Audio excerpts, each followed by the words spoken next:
The Chinese yuan, or renminbi, meaning people's currency, is the seventh most traded currency, and after years of being undervalued, it's now emerging as a major new player on the foreign exchange market.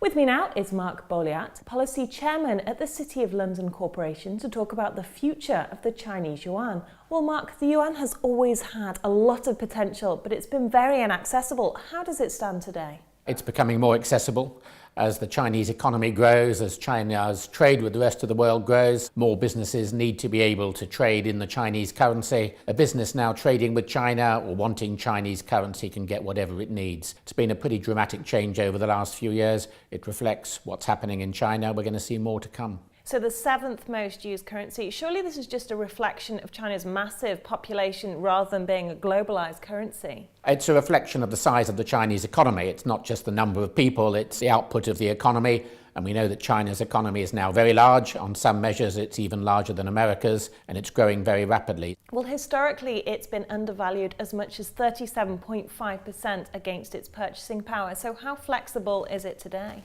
It's impossible to keep a currency that's traded undervalued, because by definition, if people think it's undervalued, they'll buy it, and therefore it will cease to be undervalued. Now, for a time when the Chinese authorities were seeking to control the currency, yes, they could influence the rate, and it was widely perceived to be undervalued. One should be slightly cautious about looking at the purchasing power parity rate, because on that basis, a load of currencies are undervalued and others are overvalued. But in relation to the market, the Chinese currency is no longer undervalued. It is at the market level, and indeed at times it is depreciated a little, at other times it's appreciated. So that reduces the attraction of holding it as an investment, but it increases the attractiveness of holding it and using it as a liquid currency at a market value. So what opportunities are there to invest in it today? Most of what we're seeing in Britain is not investing, it's the use of the renminbi for trading. Those businesses that actually need to trade can get the renminbi they want if they need to buy or sell. In terms of investing, that's not going as quickly. One wouldn't expect it to. We've had a number of bond issues from banks and most recently from the British government. Those issues have been very quickly picked up, so there is an investment demand.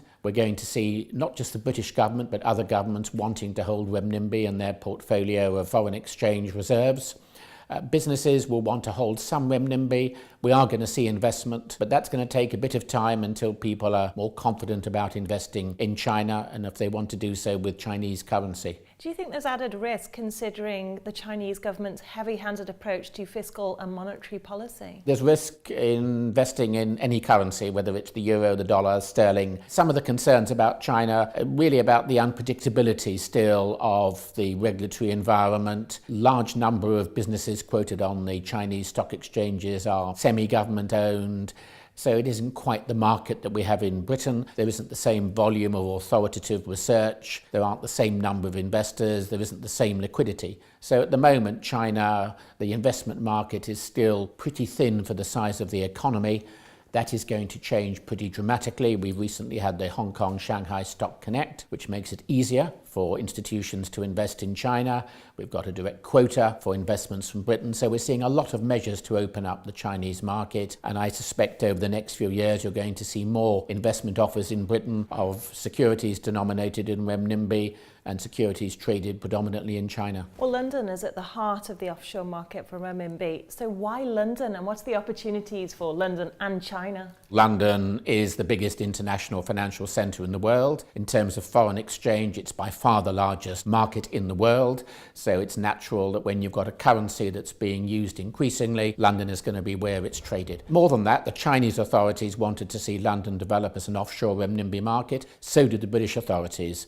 So a lot of public support, government support for what's happening. We have a swap line between the Bank of England and the People's Bank of China, which helps to underpin the market. It gives a security, it gives a guarantee of liquidity. We've done everything we can to make London the centre for renminbi trading. Now, Hong Kong's long been known as the platform into mainland China. So what kind of impact do you think this will have on Hong Kong if the RMB becomes more accessible? Most of what happens in London already goes through Hong Kong.